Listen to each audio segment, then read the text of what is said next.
ಉತ್ತರ ಕರ್ನಾಟಕ ನ್ಯೂಸ್, ಇದು ಕನ್ನಡದ ಉಸಿರು. ನಮಸ್ಕಾರ, ಉತ್ತರ ಕರ್ನಾಟಕ ನ್ಯೂಸ್ ಬುಲೆಟಿನ್ಗೆ ಸ್ವಾಗತ. ನಾನು ಹನುಮಂತೇಶ್.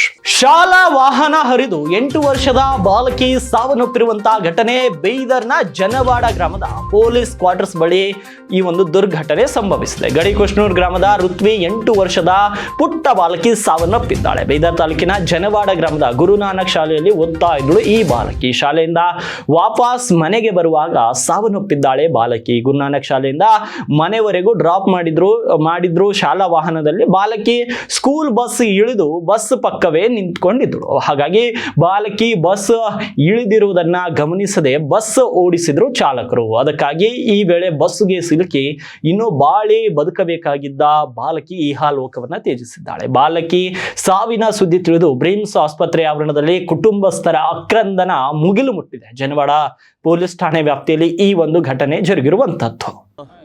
ಗುರುನಾನಕ ಜನೋಡಕ ಬರ ಹೊತ್ತಿನಾಗ ಆಗ್ಯದಂತ ನನಗೆ ಯಾರು ಹೇಳಿಲ್ಲ. ಈಗ ಹೇಳತ್ತಾರ ನಂಗೆಲ್ಲ ನನ್ನ ಮೊಮ್ಮಗಳಿಗೆ. ಈಗ ಆಕಿ 4ನೇ ಹಳ, 4ನೇನೋ 5ನೇನೋ ಹಳ. ಹಳ ನನಗೆ ಒಟ್ಟು ಮಾಯ ಮಾಡ್ತೀಳಕ್ಕಿ.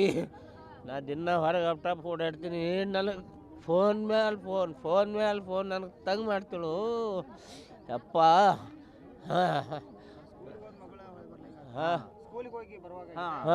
ಬರುವಾಗ ಆಗ್ಯದಂತ ಅಲ್ಲೇ ಜನೋಡಕ್ಕೆ ಕ್ವಾರ್ಟರ್ಸ್ ಅಲ್ಲೇ ಆಗ್ಯದ ಅಂತ ನಂಗೂ ಮಂದಿ ಹೇಳಿಲ್ಲ ಗೊತ್ತಪ್ಪ. ನನಗೇನು ಗೊತ್ತಿಲ್ಲ, ನನಗೆ ಯಾರು ಹೇಳಿಲ್ಲ, ಇನ್ನೂ ಭೀ ಹೇಳಿಲ್ಲ. ಈಗ ಹೇಳತ್ತಾರ ಅಲ್ಲೇ ಆಗ್ಯದಂತ, ಅಲ್ಲೇ ಬಿದ್ದಾಳ ಅಂತ. ಏನೋ ಗಾಡಿ ಮ್ಯಾಲಿಂದ ಹೋಗ್ಯದಂತ. ಈಗ ನಮ್ಮ ಹಳೆ ನಮ್ಮ ರವಣಪ್ಪ ಹೇಳ್ಯಾನ, ಆಕಿನ ಸೋದರ ಮಾವ, ಅವನು ಪೊಲೀಸನ ಎಲ್ಲನ ಇಲ್ಲಿ.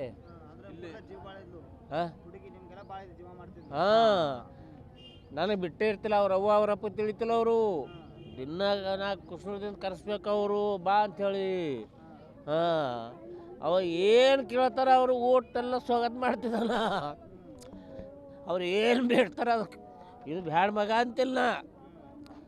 ಓಟ್ ಮಾಡ್ತೀವಳು ಆಕಿ. ಮತ್ತು ನನ್ನ ಕಾಲು ದವಾಸ್, ಕೈ ದವಾಸ್, ಮೈ ದವಾಸ್ ಬಂದರು ಓಟ್ ನಾನು ಇಂತದ ಮಾಡ್ತೀಳು. ಇಲ್ಲ ಕೂಡ ಸಣ್ಣಕ್ಕಿನ ಇದ್ದಳು ಓಟ್ ಮಾಡ್ತೀಳಕ್ಕಿ ನನಗೆ.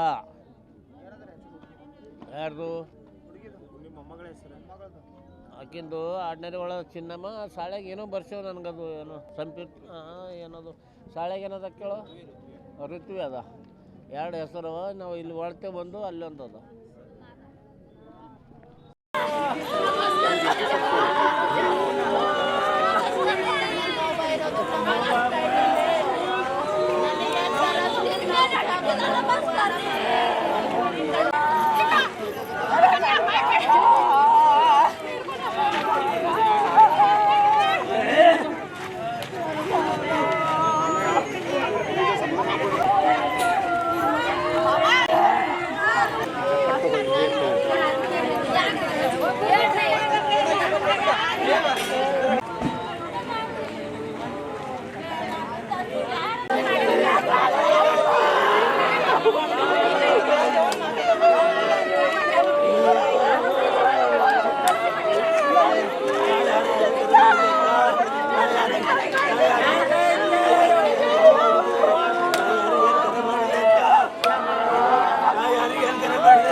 ಕಿಲೋಮೀಟರ್ ರಸ್ತೆಯಲ್ಲಿಯೇ 500ಕ್ಕೂ ಅಧಿಕ ಗುಂಡಿಗಳು ಬಿದ್ದಿದೆ. ಅಧಿಕಾರಿಗಳ ವಿರುದ್ಧ ಜನರು ಹಿಡಿ ಶಾಪವನ್ನ ಹಾಕ್ತಾ ಇದ್ದಾರೆ. ಹದಗೆಟ್ಟ ರಸ್ತೆಯಿಂದ ಹೈರಾಣಾಗಿದ್ದಾರೆ ಶಿವಪುರದ ಗ್ರಾಮಸ್ಥರು. ಬಸವ ಕಲ್ಯಾಣ ತಾಲೂಕಿನ ಶಿವಪುರ ಗ್ರಾಮದ ಮುಖ್ಯ ರಸ್ತೆ ಸಂಪೂರ್ಣವಾಗಿ ಗುಂಡಿಮಯವಾಗಿ ಹೋಗಿದೆ. ಶಿವಪುರ ಗ್ರಾಮಕ್ಕೆ ಸಂಪರ್ಕಿಸುವಂತ ಮುಖ್ಯ ರಸ್ತೆಯಲ್ಲಿ 500ಕ್ಕೂ ಹೆಚ್ಚು ಗುಂಡಿಗಳು ಸಂಚಾರಕ್ಕೆ ಭಾರಿ ಸಮಸ್ಯೆ ಆಗ್ತಾ ಇದೆ. ನಾಗಣ್ಣ ಕಟ್ಟೆಯಿಂದ ನಾರಾಯಣಪುರ ಗ್ರಾಮದವರೆಗಿನ ರಸ್ತೆ ದುರಸ್ತಿ ಮಾಡುವಂತೆ ಜನರು ಒತ್ತಾಯವನ್ನ ಮಾಡ್ತಿದ್ದಾರೆ.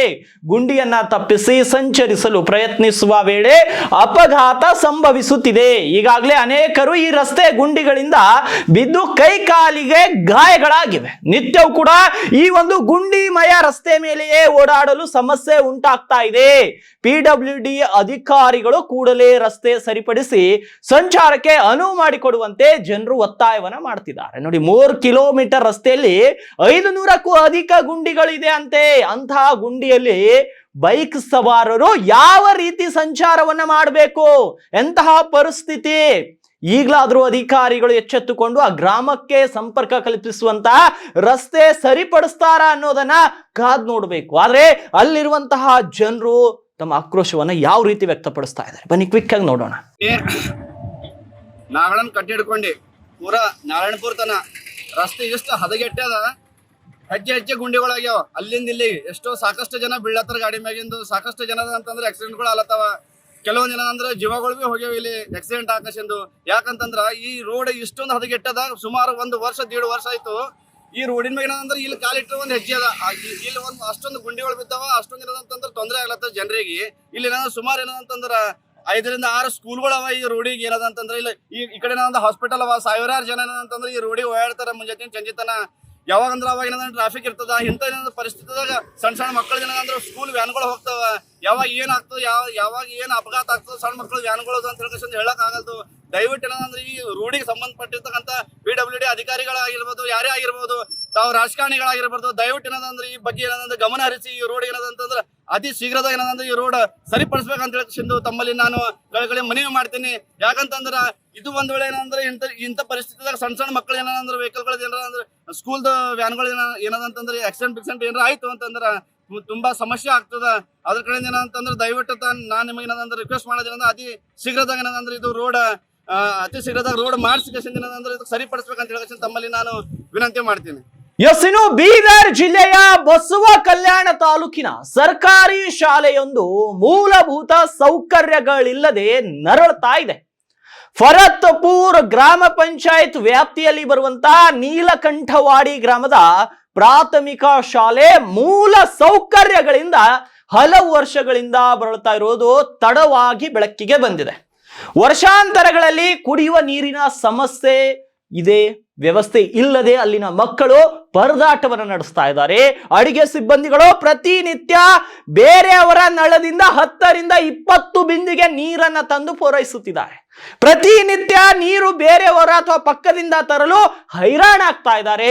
ಹಲವು ದಿನಗಳಿಂದ ಗ್ರಾಮ ಪಂಚಾಯತ್ ಅಭಿವೃದ್ಧಿ ಅಧಿಕಾರಿಗಳಿಗೆ ಮನವಿ ಮಾಡಿದ್ರು ಕೂಡ ಸ್ಪಂದಿಸುತ್ತಿಲ್ಲ ಅಂತ ಮಾಧ್ಯಮದ ಮುಂದೆ ತಮ್ಮ ಅಳಲನ್ನ ತೋಡ್ಕೊಂಡಿದ್ದಾರೆ. 1ನೇ ತರಗತಿಯಿಂದ 6ನೇ ತರಗತಿವರೆಗಿನ 60 ಮಕ್ಕಳು ಹೊಂದಿರುವಂತ ಸರ್ಕಾರಿ ಶಾಲೆಯಲ್ಲಿ ನೀರಿನ ಸಮಸ್ಯೆ ಇದೆ. ಎಂತಹ ವಿಪರ್ಯಾಸದ ಸಂಗತಿ ನೋಡಿ. ಗ್ರಾಮ ಪಂಚಾಯತ್ ಅಭಿವೃದ್ಧಿ ಅಧಿಕಾರಿ ಮಾನವೀಯತೆ ಕೆಲಸ ಕೂಡ ಮಾಡ್ತಾ ಇಲ್ಲ. ಮಾನವೀಯತೆಯನ್ನ ಮರೆತು ಕೆಲಸ ಮಾಡ್ತಿದ್ದಾರೆ ಅನ್ನೋದು ಈಗ ಮೇಲ್ನೋಟಕ್ಕೆ ಸ್ಪಷ್ಟವಾಗಿ ಕಾಣಿಸ್ತಾ ಇದೆ. ಅಲ್ಲದೆ ಅಲ್ಲಿನ ನೂತನ ಕಟ್ಟಡದಲ್ಲಿ ವಿದ್ಯುತ್ ವ್ಯವಸ್ಥೆ, ಶೌಚಾಲಯದ ವ್ಯವಸ್ಥೆ ಇಲ್ಲದಿರುವುದು ಕೂಡ ಇಲ್ಲಿನ ಸಾರ್ವಜನಿಕರ ಆಕ್ರೋಶಕ್ಕೆ ಕಾರಣವಾಗಿದೆ. ಶಾಲೆಯ ಮುಖ್ಯ ಶಿಕ್ಷಕರು ಹಲವು ಬಾರಿ ಪತ್ರ ಬರೆದ್ರು ಗ್ರಾಮ ಪಂಚಾಯತ್ ಅಭಿವೃದ್ಧಿ ಅಧಿಕಾರಿ ದರ್ಪ ತೋರ್ತಿದ್ದಾರೆ. ಶಿಕ್ಷಣಕ್ಕೆ ಮಹತ್ವ ಕೊಡದ ಆ ದಪ್ಪ ಚರ್ಮದ ಗ್ರಾಮ ಪಂಚಾಯತ್ ಅಭಿವೃದ್ಧಿ ಅಧಿಕಾರಿಯೇ ಈ ಒಂದು ಮೂಲ ಸೌಕರ್ಯಗಳು ಈ ರೀತಿ ಹದಗೆಟ್ಲಿಕ್ಕೆ ಕಾರಣ ಅನ್ನೋದು ಅಲ್ಲಿರುವವರ ವಾದ. ನೋಡಿ, ಇನ್ನಾದ್ರೂ ಅಧಿಕಾರಿಗಳು ಎಚ್ಚೆತ್ತುಕೊಳ್ತಾರ? ಯಾಕಂದ್ರೆ ಅವ್ರು ಎಚ್ಚೆತ್ತುಕೊಳ್ಳದೆ ಹೋದ್ರೆ ಮಕ್ಕಳ ಹಕ್ಕುಗಳ ಆಯೋಗದ ಅಧ್ಯಕ್ಷರಿಗೆ, ಸದಸ್ಯರಿಗೆ ಈ ಸಂದೇಶವನ್ನ ಮುಟ್ಟಿಸಲಾಗುತ್ತೆ. ಯಾಕಂದ್ರೆ ಮಕ್ಕಳಿಗೆ ಸರಿಯಾದ ಕುಡಿಯುವ ನೀರು, ಕೇವಲ ಕುಡಿಯುವ ನೀರಲ್ಲ, ಶುದ್ಧ ಕುಡಿಯುವ ನೀರು, ಶೌಚಾಲಯದ ವ್ಯವಸ್ಥೆ, ಮೂಲಭೂತ ಸೌಕರ್ಯಗಳ ವ್ಯವಸ್ಥೆ ಇಲ್ಲದೆ ಹೋದರೆ ಅದು ಮಾನವ ಹಕ್ಕುಗಳ ಉಲ್ಲಂಘನೆ ಆಗುತ್ತೆ. ಸರ್ಕಾರಿ ಶಾಲೆಗೆ ಬರುವಂತಹ ಮಕ್ಕಳಿಗೆ ವ್ಯವಸ್ಥಿತವಾದ ಊಟ, ವ್ಯವಸ್ಥಿತವಾದ ನೀರು, ಶೌಚಾಲಯ ಎಲ್ಲವೂ ಕೂಡ ಒದಗಿಸಿಕೊಡೋದು ಸರ್ಕಾರದ ಜವಾಬ್ದಾರಿ. ಆ ಜವಾಬ್ದಾರಿಯನ್ನ ಮರೆತರೆ ಅಂಥವರ ವಿರುದ್ಧ ಕಠಿಣ ಕ್ರಮ ಆಗಬೇಕು. ಗ್ರಾಮ ಪಂಚಾಯತ್ ಅಭಿವೃದ್ಧಿ ಅಧಿಕಾರಿಗಳು, ಗ್ರಾಮ ಪಂಚಾಯತ್ನವರು ಏನ್ ಮಾಡ್ತಿದ್ದಾರೆ ಹಾಗಿದ್ರೆ? ಈಗಲಾದ್ರೂ ಎಚ್ಚೆತ್ತುಕೊಳ್ತಾರ ಇಲ್ವಾ ಅನ್ನೋದನ್ನ ನೋಡೋಣ. ಮುಂದಿನ 2 ದಿನಗಳಲ್ಲಿ ಅಲ್ಲಿ ಸಮಸ್ಯೆ ಬಗೆಹರಿಯದೆ ಹೋದ್ರೆ ನಿಮ್ಮ ಉತ್ತರ ಕರ್ನಾಟಕ ನ್ಯೂಸ್ ಕಂಟಿನ್ಯೂಸ್ ಆಗಿ ಸುದ್ದಿಯನ್ನ ಬಿತ್ತರಿಸುತ್ತೆ. ಉತ್ತರ ಕರ್ನಾಟಕ ಸುದ್ದಿ ವಾಹಿನಿಯಿಂದ ಎಚ್ಚೆತ್ತುಕೊಳ್ತಾರ ಅನ್ನೋದನ್ನ ನೋಡ್ಬೇಕಾದಂತ ಪರಿಸ್ಥಿತಿ ಇದೆ. ಕಾದ್ ನೋಡೋಣ 2 ದಿನ. ಸಮಸ್ಯೆ ಏನದ ರೀ? ಅಡ್ಗೆ ಮಾಡ್ತೀವಿ ಸರ್. ಇಲ್ಲಿ ಮತ್ತೆ ಅಡ್ಗೆ ಮಾಡ್ತೇವೆ, ನೀರು ಬೇರೆ ಕಡೆಯಿಂದ ತಂದು ತುಂಬ್ತೇವೆ. ಬೇರೆ ಕಡೆಯಿಂದ ಅಂದ್ರೆ ಬೇರೆ ನಳದಿಂದು? ದುಸರದು ಮನೆ ಬಾಜಿಗೆ ಅದ ರೀ, ಅದನ್ನ ತಂದು ತುಂಬ್ತೇವೆ. ಅಂದ್ರೆ ಇಲ್ಲಿ ಬೋರ್ ಅದನ್ನ ಇಲ್ಲೇನ್ರಿ ಅವ್ರು? ಇಲ್ರಿ ಸರ್, ಅದು ಇದ್ದಿದ್ದಕ್ಕೆ ಒಂದು ಬೋರಿಂಗ್ ಅದು ಭೀ ಬಂದಿದ್ದದ. ಹಾಂ, ಮತ್ತು ಆ ಶಾಲೆ ಮಕ್ಳಿಗೆ ಹೆಂಗೆ ರೀ ಅಲ್ಲೊಂದು ಎದುರು ಒಂದದಲ್ರಿ, ಅಲ್ಲಿಂದ ಬಂದು ಕುಡ್ಕು ಇಲ್ಲೇ ಬಂದು ಕುಡ್ಕೊಂಡು ಹೋಯ್ತಾರ್ರಿ ಸರ್. ಅಲ್ಲಿಂದ ಬಂದು ಇಲ್ಲಿ ಕೊಂಡು ಹೋಯ್ತಾರೆ ರೀ. ಹಾಂ ಹಾಂ ಹಾಂ. ಮತ್ತು ಮಕ್ಳಿಗೆ ಟಾಸ್ಕ್ ಇರ್ತದನ ಅಂತಂದ್ರೆ ರೀ, ಅಂದ್ರೆ ಮಕ್ಳಿಗೆ ಕೆಮ್ಮದನ ಹತ್ತಂದ್ರೆ ಒಂಬ ಟೈಮ್ ಬಾಟ್ಲಿಗೂ ತೊಗೊಂಡು ಬರ್ತಾರೆ ಅವರು. ಹಾಂ ಹಾಂ. ಅಂದ್ರೆ ಬೋರಿನ ವ್ಯವಸ್ಥೆ ಇಲ್ಲಿ. ಹಾಂ ಇಲ್ಲೇ ಸರ್. ಎಷ್ಟು ದಿನ ಆಯ್ತು ಅಮ್ಮರೇ ಇದು ಸಮಸ್ಯೆ ಅದ? 1 ವರ್ಷ ಐತ್ರಿ ಸರ್ ಇದು. ಹಂಗೇನು ರೀ? ಯಾ ಅಧಿಕಾರಿಗೆ ಹೇಳಿದ್ರೆ ಏನು ಮಾಡಲ್ಲ ಹೋಗ್ಯಾರ. ಪಂಚಾಯತ್ ಕೇಂದ್ರ ಸರ್ವಿಗೆ 2-3 ಸಲ ಕಳ್ಕೊಟ್ರಿ ಸರ್. ಹಾಂ, ಪಂಚಾಯತ್ ಅಭಿವೃದ್ಧಿ ಅಧಿಕಾರಿನೂ ಇನ್ನೂ ಮಾಡಲ್ಲ. ಅವ್ರಿಗೆ ಮಾಡೋರು ಯಾರಿಗೆ 1 ವರ್ಷ ಆಯ್ತು. ಈ ಸ್ಕೂಲ್ದಾಗ ಮಕ್ಕಳ ಸಮಸ್ಯೆ ಅದ ಅಂತೇಳಿ ನಮ್ಗೆ ಗೊತ್ತಾಯ್ತು, ಮಕ್ಳಿಗೆ ನೀರಿನ ಸಮಸ್ಯೆ ಅದಂತ ಗೊತ್ತಾಯ್ತು. ಏನು ಸಮಸ್ಯೆ ಅದ ಸರ್ ನೀರಿಂದು? ಹೆಂಗೆ? ಹೌದು ಸರ, ನೀರಿನ ಸಮಸ್ಯೆ ಇದೆ ರೀ. ನೀರಿಲ್ಲ ಸಾಲಿಗೆ ಸರ್. ಎಷ್ಟು ದಿನ ಆಯ್ತು ರೀ ಸರ್? ಈಗ ಭಾಳ ದಿವಸ ಸರ್ ನೀರಿಲ್ಲ ಸರ್ ಈ ಸಾಲಿಗೆ. ಬರೀ ಬೇರೆ ಕಡೆಯಿಂದ ನಳಿಗೆ ಹೋಗಿ ಹೆಣ್ಮಕ್ಳು ತರ್ತಾರೆ ಸರ್ ನೀರ. ಹಾಂ ಹಾಂ, ಇದ್ರ ಪೈಲ ನಾವು ಊರಾಗ ಗ್ರಾಮ ಪಂಚಾಯತ್ ಮೆಂಬರ್ದವ್ರಿಗೆ ಹೇಳಿದೆವು ಸರ್. ನಮ್ಗೆ ಒಂದು ನಳ ಕೊಡಂದ್ರು ಅವ್ರು ಭೀ ನಳ ಕೊಟ್ಟಿಲ್ಲ ಸರ್. ಕೊಟ್ಟಿಲ್ಲ ಸರ್. ಬೇರೆ ಕಡೆ ಹಿಂದೆ ಸಾಲಿಯಿಂದ ನಳಿ ಬಿಟ್ಟಾರ ಸರ್. ಆ ನಳಿಗೆ ನೀರು ಬರಲ್ಲ ಸರ್.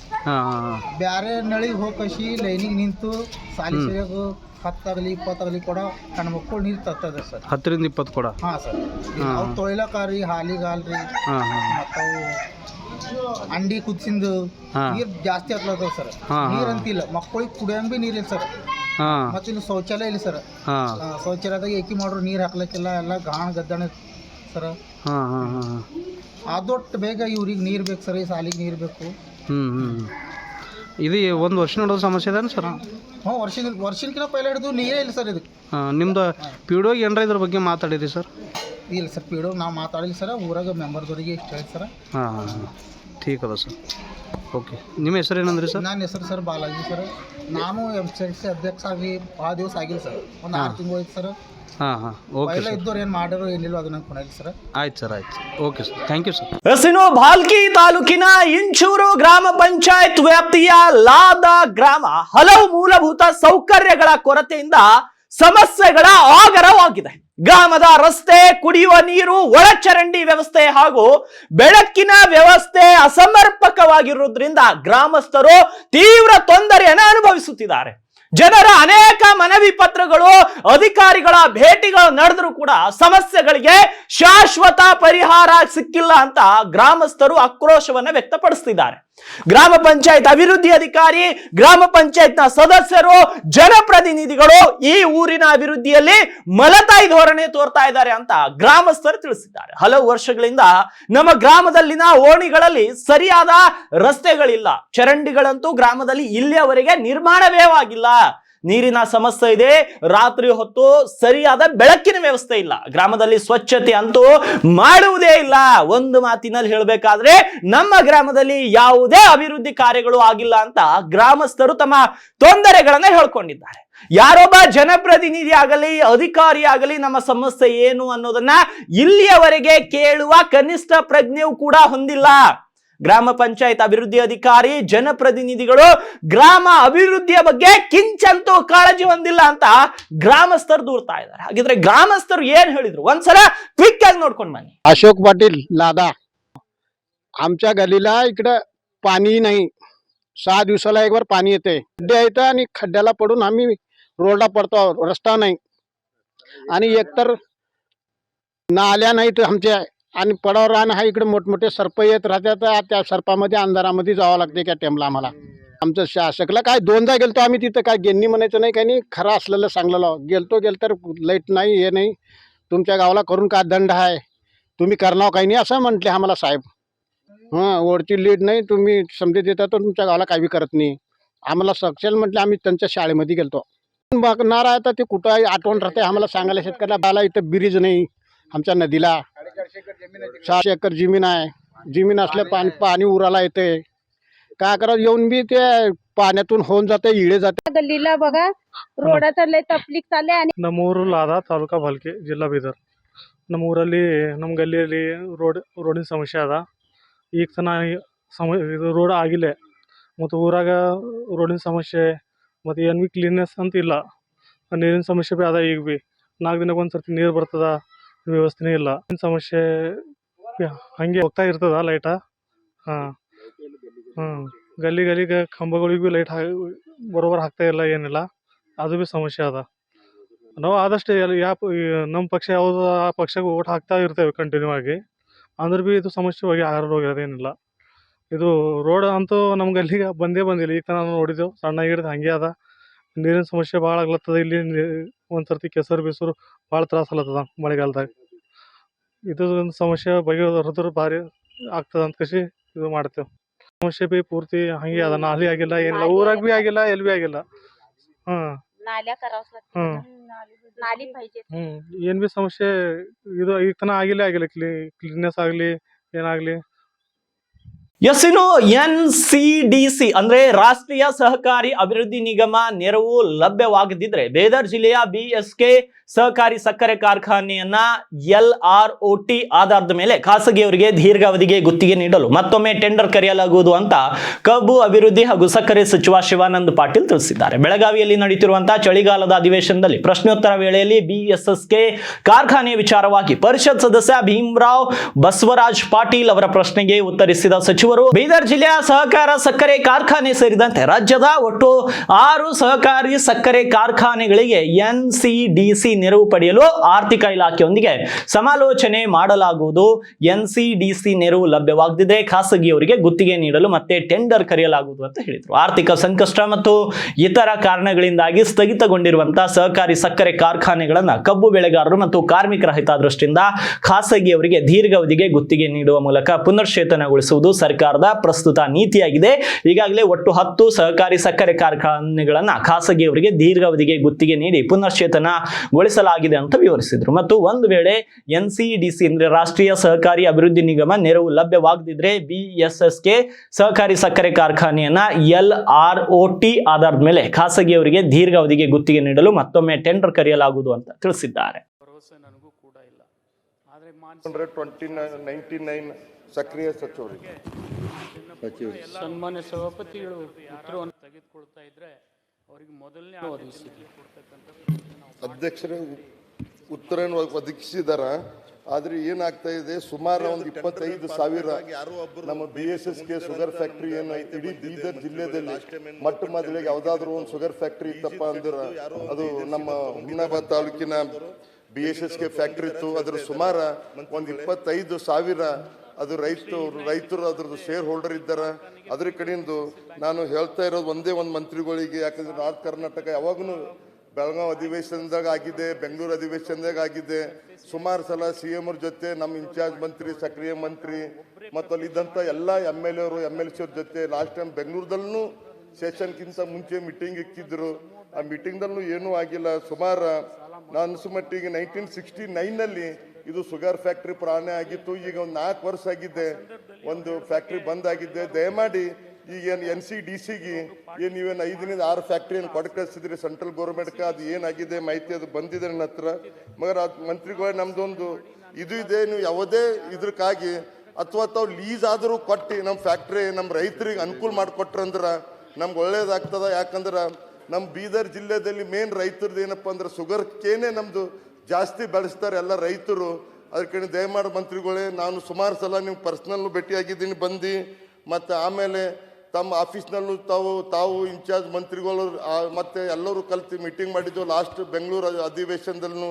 ದಯಮಾಡಿ ಅದಕ್ಕೆ ಯಾವುದೇ ರೀತಿಯಲ್ಲಿ ಮುಂದೆ ಬರೋಂಥ ದಿನದಾಗ ನಮ್ಮ ರೈತರಿಗೆ, ಬೀದರ್ ಜಿಲ್ಲೆ ರೈತರಿಗೂ ಅನುಕೂಲ ಮಾಡಿಕೊಡ್ತೀರಿ ಅಂತ ನಾನು ನಿಮ್ಮ ಮ್ಯಾಗ ವಿಶ್ವಾಸ ಸಿಕ್ಕಿ ಬಾರ್ ಕೇಳ್ತಾ ಇದ್ದೀನಿ ಮಂತ್ರಿಗಳೇ. ಜರ ಲೀಸ್ದ್ರ ಯಾರಿಗಾದ್ರೂ ಕೊಟ್ಟು ಈಗ ಆಲ್ರೆಡಿ ಕೊಟ್ಟಿದ್ದೀರ, 1 ಫ್ಯಾಕ್ಟ್ರಿ 2 ಫ್ಯಾಕ್ಟ್ರಿ ಲೀಸ್ನಲ್ಲಿ ಕೊಟ್ಟು ಫ್ಯಾಕ್ಟ್ರಿ ಚಾಲನೆ ಮಾಡಿರಿ.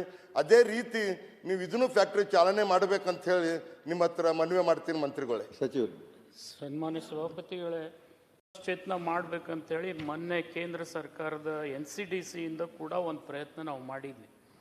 NCDCದವರು ಇತ್ತೀಚೆಗೆ ಒಂದು ನೀತಿಯನ್ನು ಅಳವಡಿಸ್ಕೊಂಡಿದ್ದಾರೆ. ವೈಯಕ್ತಿಕವಾಗಿ ಹಾನಿಯಲ್ಲಿರ್ತಕ್ಕಂಥ ಯಾವುದೇ ಕಾರ್ಖಾನೆಗಳಿಗೆ ಸಾಲ ಕೊಡ್ತಕ್ಕಂಥ ವ್ಯವಸ್ಥೆ ಇಲ್ಲ. ಸರ್ಕಾರ ಖಾತ್ರಿ ಕೊಟ್ಟರೆ ಮಾತ್ರ ಆ ಕಾರ್ಖಾನೆಗಳಿಗೆ ಸಾಲ ಕೊಡ್ತಕ್ಕಂಥ ವ್ಯವಸ್ಥೆಯನ್ನು ಮಾಡಿದ್ದಾರೆ. ಆ ಹಿನ್ನೆಲೆಯಲ್ಲಿ ಸರ್ಕಾರ ಖಾತ್ರಿ ಕೊಟ್ಟು ಈ ಕಾರ್ಖಾನೆಯನ್ನು ಪ್ರಾರಂಭ ಮಾಡಬೇಕಂತಕ್ಕಂಥ ಪ್ರಸ್ತಾವನೆ ಈಗಾಗಲೇ ನಾವು NCDCಗೆ ಸಲ್ಲಿಸಿದ್ದೀವಿ. ಆದರೆ ಆ ಪ್ರಕ್ರಿಯೆ ಕೂಡ ಜಾರಿಯಲ್ಲಿದೆ. ಆದರೆ ಅದು ಆಗ್ತದೆ ಅನ್ನತಕ್ಕಂಥ ಭರವಸೆ ನನಗೂ ಕೂಡ ಇಲ್ಲ. ಆದರೆ ಶಾಸಕರು ಹೇಳಿದಾಗೆ ಇದನ್ನು ಪುನಃ LROT ಬೇಸಿಸ್ ಮೇಲೆ ಕರೆದು ಯಾರಾದರೂ ತೆಗೆದುಕೊಳ್ತಾ ಇದ್ದರೆ ಅವರಿಗೆ ಮೊದಲನೇ ಆದ್ಯತೆ ಮೇಲೆ ಕೊಡ್ತಕ್ಕಂಥ ಪ್ರಯತ್ನ ನಾವು ಮಾಡ್ತೀವಿ ಅಂಥೇಳಿ ಸನ್ಮಾನ್ಯ ಶಾಸಕರಿಗೆ ನಾನು ತಿಳಿಸ್ಲಿಕ್ಕೆ ಇಚ್ಛೆ ಪಡ್ತಾ ಇದ್ದೀನಿ. ಅದು ಟೆಂಡರ್ನಲ್ಲಿ ಪಾರ್ಟಿಸಿಪೇಟ್ ಆಗಿ ಯಾರೋ ಒಬ್ಬರು ಮೇ ಬಿ ತೊಗೊಂಡಿದ್ದಾರಂತ ನಮ್ಗೆ ಮಾಹಿತಿ ಬಂದಿದೆ ಮಂತ್ರಿಗಳೇ. ಲಾಸ್ಟ್ ಟೈಮ್ ಏನು ಓಪನ್ ಟೆಂಡರ್ ಇಕ್ಕಿದ್ರಿ ತಾವು ಲೀಜಿದ ಕಡೆಯಿಂದ ಯಾರೋ ಒಂದು ಏಜೆನ್ಸಿದವ್ರು ತೊಗೊಂಡಿದ್ದಾರೆ ಅಂತ, ಬಾಗಲಕೋಟದವರು ಎಲ್ಲಿಂದವರು ತೊಗೊಂಡಿದ್ದಾರೆ ಅಂತ ಹೇಳ್ತಾ ಇದ್ದಾರೆ ಮಂತ್ರಿಗಳೇ. ಅಧ್ಯಕ್ಷರೇ, ಏನಾಯ್ತು ಇದ್ರ ಮಧ್ಯೆ ಈ ಕಾರ್ಖಾನೆಗೆ ಬೀದರ್ DCC ಬ್ಯಾಂಕ್ ಕೂಡ ಸಾಲ ಕೊಟ್ಟಿದ್ರು. ಆ ಸಾಲ ಕೊಟ್ಟಿರ್ತಕ್ಕಂಥ ಬ್ಯಾಂಕ್ಗಳ ಸಮೂಹಗಳ ಜೊತೆ ಸೇರಿಕೊಂಡು ಅವರು ಸರ್ಫೇಸಿ ಆ್ಯಕ್ಟ್ನಲ್ಲಿ ರಿಕವರಿ ಮಾಡಿದರೆ ಒಳ್ಳೆಯದಿತ್ತು. ಆದರೆ ಅವರು ಒಬ್ಬರೇ ಪ್ರತ್ಯೇಕ ಮಾಡಿ ಆ ಕಾರ್ಖಾನೆಯನ್ನು ತೆಗೆದುಕೊಳ್ತಕ್ಕಂಥ ಪ್ರಯತ್ನ ಮಾಡಿದರು. ಅದೊಂದು ನಾವು ನಿಲ್ಲಿಸಿದ್ವಿ. ಯಾಕೆಂದರೆ ಇನ್ನುಳಿದಂಥ ಸಮೂಹ ಬ್ಯಾಂಕ್ಗಳಿಗೆ 3 ಬ್ಯಾಂಕ್ಗಳಿಗೆ ಅವರು ಸಾಲ ಮರುಪಾವತಿ ಮಾಡಬೇಕು. ಆ ಹಂತದಲ್ಲಿ ಇರ್ತಕ್ಕಂಥ ಸಂದರ್ಭದಲ್ಲಿ ಆ ಪ್ರಕ್ರಿಯೆಗೆ ತಡೆ ಕೊಟ್ವಿ. ಆ ಸಂದರ್ಭದಲ್ಲಿ ಅವ್ರು ಹೇಳಿದಾಗೆ ನಾವು ಎಲ್ಲ ರೋಟಿ ಬೇಸಿಸ್ ಮೇಲೆ ಕರೆದಾಗ ಕೆಲವೊಬ್ಬರು ಪಾರ್ಟಿಸಿಪೇಟ್ ಮಾಡಬೇಕಂತಕ್ಕಂಥ ಆಸೆ ವ್ಯಕ್ತಪಡಿಸಿದ್ರು. ಈ NCDC ಇಶ್ಯೂ ಮಧ್ಯೆ ಬಂದಿರೋದ್ರಿಂದ ಅದು ನಿಂತಿದೆ. ಅದನ್ನು ಪುನಃ ಪರಿಶೀಲನೆ ಮಾಡಿ ನಾನು ಎಲ್ಲ ರೋಟಿ ಬೇಸಿಸ್ ಮೇಲೆ ಯಾರಾದರೂ ತೆಗೆದುಕೊಡ್ತಿದ್ರೆ ಖಂಡಿತ ಕೊಡಿಸ್ತಕ್ಕಂಥ ಪ್ರಯತ್ನ ನಾನು ಮಾಡ್ತೀನಿ. SL ಭೋಜೇಗೌಡ. ಇನ್ನು ಹುಲಸೂರು ತಾಲೂಕಿನ ಹಾಲಹಳ್ಳಿ ಗ್ರಾಮದ ರೈತರ ಜಮೀನುಗಳಲ್ಲಿನ ಬೆಳೆಗಳಿಗೆ ನೀರು ಸರಬರಾಜು ಮಾಡಲು ಜೆಸ್ಕಾಂ ಉಪವಿಭಾಗದಿಂದ ಅಳವಡಿಸಿರುವಂತಹ ವಿದ್ಯುತ್ ವರ್ಗಾವಣೆ ಘಟಕ ಪದೇ ಪದೇ ಕೆಡುವ ಕಾರಣ 100 kV ಸಾಮರ್ಥ್ಯದ ವಿದ್ಯುತ್ ವರ್ಗಾವಣೆ ಘಟಕ ಅಳವಡಿಸಬೇಕು ಅಂತ ಉಸ್ತುವಾರಿ ಸಚಿವರಿಗೆ ಮನವಿ ಮಾಡಿಕೊಂಡ ಕೆಲವು ದಿನಗಳ ಬಳಿಕ 63 kV ಸಾಮರ್ಥ್ಯದ ವಿದ್ಯುತ್ ವರ್ಗಾವಣೆ ಘಟಕ ಅಳವಡಿಸಿದ್ದಾರೆ. ಆದರೆ ಸಹಾಯಕ ಅಭಿಯಂತರರು ಕಚೇರಿಯ ಮೇಲಾಧಿಕಾರಿ ಹಾಗೂ ಹುಲಸೂರು ಜೈ ಮಧ್ಯೆ ನಡುವಿನ ಗೊಂದಲಕ್ಕೆ ರೈತರ ಗದ್ದೆಯಲ್ಲಿ ಅಳವಡಿಸಿದ ವಿದ್ಯುತ್ ವರ್ಗಾವಣೆ ಘಟಕಕ್ಕೆ ಕಚೇರಿಯ ಲೈನ್ ಮ್ಯಾನ್ ತೆಗೆದು ಹಾಕಿರುವ ಕಾರಣ ರೈತರು ಬೆಳೆಗಳಿಗೆ ನೀರು ಸರಬರಾಜು ಮಾಡಲು ಆಗದೆ ಬೆಳೆಗಳು ಸಂಪೂರ್ಣವಾಗಿ ಒಣಗುತ್ತಿರುವ ಕಾರಣ ವಿದ್ಯುತ್ ಸಂಪರ್ಕ ನೀಡುವಂತೆ ಸಹಾಯಕ ಅಭಿಯಂತರು ಕಾರ್ಯ ಮತ್ತು ಪಾಲನಾ ಶಾಖೆ ಹುಲಸೂರು ಕಚೇರಿ ಮುಂಭಾಗದಲ್ಲಿ ಧರಣಿಗೆ ಕುಳಿತಿದ್ದಾರೆ. ರೈತರು ತಮ್ಮದಲ್ಲದ ತಪ್ಪಿಗೆ ಶಿಕ್ಷೆ ಏಕೆ ಅಂತ ಪ್ರತಿಭಟನೆಯನ್ನು ನಡೆಸುತ್ತಿದ್ದಾರೆ. ಇನ್ನು ಗುಲ್ಬರ್ಗ ನಗರದ ಶ್ರೀ ಶರಣ ಬಸವೇಶ್ವರ ದೇವಸ್ಥಾನದ ಮುಂಭಾಗದಲ್ಲಿದ್ದಂತ ಅಕ್ರಮ ಅಂಗಡಿಗಳನ್ನ ನ್ಯಾಯಾಲಯದ ಆದೇಶದ ಮೇರೆಗೆ ಕಲಬುರಗಿ ಮಹಾನಗರ ಪಾಲಿಕೆ ಸಿಬ್ಬಂದಿ ಭಾರೀ ಪೊಲೀಸ್ ಭದ್ರತೆಯಲ್ಲಿ ನೆಲಸಮವನ್ನಗೊಳಿಸಿದ್ದಾರೆ. ನಗರದ ಪ್ರಸಿದ್ಧ ಶ್ರೀ ಶರಣ ಬಸವೇಶ್ವರ ದೇವಸ್ಥಾನದ ಮುಂಭಾಗದಲ್ಲಿರುವ ಅಂಗಡಿಕಾರರು 2009ರಿಂದ ತಮ್ಮ ಅಂಗಡಿಗಳನ್ನು ಸ್ಥಾಪಿಸಿದ್ರು ಮತ್ತು ನೋಟಿಸ್ ನೀಡಿದ ನಂತರ ಕೂಡ ತಮ್ಮ ಅಂಗಡಿಗಳನ್ನ ಖಾಲಿ ಮಾಡಿಲ್ಲ ಅಂತ ಹೇಳಲಾಗ್ತಾ ಇದೆ. ಇನ್ನು ಈ ಜಮೀನಿನ ಬಗ್ಗೆ ನ್ಯಾಯಾಲಯದಲ್ಲಿ ಪ್ರಕರಣ ನಡೀತಿದ್ದು ಈಗ ನ್ಯಾಯಾಲಯವು ಶ್ರೀ ಶರಣ ಬಸವೇಶ್ವರ ಟ್ರಸ್ಟ್ ಪರವಾಗಿ ಆದೇಶಗಳನ್ನ ನೀಡಿದೆ ಮತ್ತು ಈ ಅಂಗಡಿಗಳನ್ನ ಖಾಲಿ ಮಾಡುವಂತೆ ಹೇಳಿದೆ. ಇಂದು ಬೆಳಗ್ಗೆ ಕಲಬುರಗಿ ಮಹಾನಗರ ಪಾಲಿಕೆ ಸಿಬ್ಬಂದಿ ಶ್ರೀ ಶರಣ ಬಸವೇಶ್ವರ ದೇವಸ್ಥಾನದ ಮುಂಭಾಗದಲ್ಲಿರುವಂತಹ ಅಂಗಡಿಗಳನ್ನ 3 JCBಗಳೊಂದಿಗೆ ನೆಲಸಮಗೊಳಿಸಿದ್ರು. ಇನ್ನು ನೆಲಸಮ ಕಾರ್ಯಾಚರಣೆಯನ್ನ ಪ್ರಾರಂಭದ ವೇಳೆ ಯಾವುದೇ ರೀತಿಯ ಅವ್ಯವಸ್ಥೆಯನ್ನ ತಡೆಯಲು ಕಟ್ಟುನಿಟ್ಟಿನ ಪೊಲೀಸ್ ವ್ಯವಸ್ಥೆಯನ್ನು ಕೂಡ ಮಾಡಲಾಗಿತ್ತು. ಇಡೀ ಕಾರ್ಯಾಚರಣೆಯ ಸಮಯದಲ್ಲಿ ಕಾನೂನು ಮತ್ತು ಸುವ್ಯವಸ್ಥೆಯನ್ನ ಕಾಪಾಡಲು ಬೆಳಗ್ಗೆ 8 ಗಂಟೆಯಿಂದ ದೇವಾಲಯದ ಬಳಿ 200ಕ್ಕೂ ಹೆಚ್ಚು ಪೊಲೀಸ್ ಸಿಬ್ಬಂದಿಯನ್ನ ನಿಯೋಜಿಸಲಾಗಿತ್ತು. ಇದೇ ವೇಳೆ ಅನೇಕರು ಕೂಡ ಆ ಸ್ಥಳಕ್ಕೆ ತಲುಪಿ ಕಾರ್ಯಾಚರಣೆಯ ಸಮಯದಲ್ಲಿ ಕೂಡ ಎಲ್ಲರೂ ಮೌನವಾಗಿದ್ರು. ಇನ್ನು ಈ ಸದನದಲ್ಲಿ ನಿಜವಾದ ವಿರೋಧ ಪಕ್ಷದ ನಾಯಕ ಅಂದ್ರೆ ನಾನೇ ಅಂತ ವಿಜಯಪುರ ಶಾಸಕ ಬಸನಗೌಡ ಪಾಟೀಲ್ ಯತ್ನಾಳ್ ಹೇಳಿದ್ದಾರೆ. ವಿಧಾನಸಭೆಯಲ್ಲಿ ಕುರ್ಚಿ ಬದಲಾಯಿಸಿದ್ದಕ್ಕೆ ಗರಂ ಆದಂತಹ ಬಿಜೆಪಿಯ ಉಚ್ಚಾಟಿತ ಶಾಸಕ ಯತ್ನಾಳ್, ನಾವೆಲ್ಲರೂ ಹಿರಿಯ ಶಾಸಕರು, ಆದರೆ ನಮ್ಮನ್ನ ಹಿಂದಕ್ಕೆ ಹಾಕಿದ್ದೀರಿ, ಇದು ಯಾವ ನ್ಯಾಯ ಅಂತ ಆಕ್ಷೇಪ ವ್ಯಕ್ತಪಡಿಸಿದ್ರು. ಈ ವೇಳೆ ಕಾಂಗ್ರೆಸ್ ಶಾಸಕ ರಂಗನಾಥ್ ಮಾತನಾಡಿ ಯತ್ನಾಳ್ರನ್ನ ಬಿಜೆಪಿಯವರು ಅನಾಥರನ್ನಾಗಿ ಮಾಡಿದ್ದಾರೆ, ಅವರ ಜೊತೆ ನಾನು ನಿಲ್ಲುತ್ತೇನೆ ಅಂತ ಕಾಲು ಹೇಳಿದ್ರು. ಆಗ ಸ್ಪೀಕರ್ UT ಖಾದರ್ ಸ್ಪಷ್ಟನೆಯನ್ನ ನೀಡಿ ರಾಜಕೀಯದಲ್ಲಿ ಸೀನಿಯರ್ ಜೂನಿಯರ್ ಅಂತಿಲ್ಲ, ಅಧಿಕಾರದಲ್ಲಿದ್ದಾಗ ಸೀನಿಯರ್, ಇಲ್ಲದೆ ಇದ್ದಾಗ ಜೂನಿಯರ್, ಶಾಸಕರ ಸಂಖ್ಯಾಬಲ ನೋಡ್ಕೊಂಡು ಸೀಟ್ ಕೊಡೋದು, ನಿಮಗೆ ಬೇಕಾದಾಗ ಇಲ್ಲಿರ್ತೀರಾ, ಬೇಡ ಆದಾಗ ಅಲ್ಲಿಗೆ ಹೋಗ್ತೀರಾ ಅಂತ ತಿಳಿದ್ರು. ಬಳಿಕ ಮಾತನಾಡಿದ ಯತ್ನಾಳ್, ಬೇಕಾದಾಗ ಅಂತಲ್ಲ, ನಾನೊಬ್ಬ ನಿಷ್ಠಾವಂತ ಕಾರ್ಯಕರ್ತ, ಈ ಸದನದಲ್ಲಿ ನಿಜವಾದ ವಿರೋಧ ಪಕ್ಷದ ನಾಯಕ ಅಂದ್ರೆ ನಾನೇ, ನಾನು ಅಡ್ಜಸ್ಟ್ಮೆಂಟ್ ರಾಜಕಾರಣಿ ಅಲ್ಲ, ನಾನೇನು CM ಮನೆಗೆ ಹೋಗಿಲ್ಲ, ವಿರೋಧ ಪಕ್ಷದ ನಾಯಕ R ಅಶೋಕ್ ಎದುರಲ್ಲೇ ನಾನೇ ನಿಜವಾದ ವಿರೋಧ ಪಕ್ಷದ ನಾಯಕ ಅಂತ ಟಾಂಗ್ ಕೊಟ್ರು. ಸ್ಥಳೀಯ ಸಂಸ್ಥೆಗಳ ಅಧ್ಯಕ್ಷರು, ಉಪಾಧ್ಯಕ್ಷರು ಹಾಗೂ ಸದಸ್ಯರ ಗೌರವಧನ ಶೀಘ್ರವೇ ಹೆಚ್ಚಳ ಮಾಡುವುದಾಗಿ ಸಚಿವ ರಹೀಂ ಖಾನ್ ತಿಳಿಸಿದ್ದಾರೆ. ವಿಧಾನ ಪರಿಷತ್ ಪ್ರಶ್ನೋತ್ತರ ಕಲಾಪದಲ್ಲಿ ಕಾಂಗ್ರೆಸ್ ಸದಸ್ಯ ಸುನಿಲ್ ಗೌಡ ಪಾಟೀಲ್ ಪ್ರಶ್ನೆಯನ್ನ ಕೇಳಿದ್ರು. ಸ್ಥಳೀಯ ಸಂಸ್ಥೆಗಳಾದ ನಗರಸಭೆ, ಪುರಸಭೆ, ಪಟ್ಟಣ ಪಂಚಾಯಿತಿ ಅಧ್ಯಕ್ಷರು, ಉಪಾಧ್ಯಕ್ಷರು, ಸದಸ್ಯರಿಗೆ ಗೌರವಧನ ಹೆಚ್ಚಿಸಬೇಕು. ತಮಿಳುನಾಡು, ಮಹಾರಾಷ್ಟ್ರ, ಕೇರಳ ಸೇರಿ ಹಲವು ರಾಜ್ಯಗಳಲ್ಲಿ ಗೌರವಧನ ಜಾಸ್ತಿ ಇದೆ. ಕಳೆದ 9 ವರ್ಷಗಳಿಂದ ಗೌರವಧನ ಜಾಸ್ತಿ ಮಾಡಿಲ್ಲ. 800, 1200 ರೂಪಾಯಿ ಗೌರವಧನ ಸಾಕಾಗುತ್ತದೆಯೇ? 2 ಬಾರಿ ನಾನು ಪ್ರಶ್ನೆ ಕೇಳಿದ್ರು ಸಮಸ್ಯೆ ಬಗೆಹರಿದಿಲ್ಲ, ಕೂಡಲೇ ಗೌರವಧನ ಜಾಸ್ತಿ ಮಾಡಿ ಅಂತ ಆಗ್ರಹಿಸಿದ್ದಾರೆ. ಇದಕ್ಕೆ ಸಚಿವ ರಹೀಂ ಖಾನ್ ಉತ್ತರ ನೀಡಿ ಸ್ಥಳೀಯ ಸಂಸ್ಥೆಗಳ ಅಧ್ಯಕ್ಷರು, ಉಪಾಧ್ಯಕ್ಷರು, ಸದಸ್ಯರ ಗೌರವಧನ ಕಡಿಮೆ ಇದೆ, ಆರ್ಥಿಕ ಇಲಾಖೆ ಬಳಿ ಫೈಲ್ ರೆಡಿ ಇದೆ, ಗೌರವಧನ ಡಬಲ್ ಅಥವಾ ಟ್ರಿಬಲ್ ಜಾಸ್ತಿ ಮಾಡೋ ಆಸೆ ಇದೆ, ಆರ್ಥಿಕ ಇಲಾಖೆ ಕೂಡ ಇದಕ್ಕೆ ಒಪ್ಪಿದೆ, ಆದಷ್ಟು ಬೇಗ ಗೌರವಧನ ಹೆಚ್ಚಳ ಮಾಡುವ ಕೆಲಸ ಮಾಡ್ತೀವಿ ಎಂದಿದ್ದಾರೆ. ಇವಾಗಿದ್ವು ಈ ಕ್ಷಣದ ಪ್ರಮುಖ ಸುದ್ದಿಗಳು. ಮತ್ತೆ ಭೇಟಿಯಾಗ್ತೀನಿ ಮತ್ತೊಂದು ನ್ಯೂಸ್ ಬುಲೆಟಿನ್ ನಲ್ಲಿ.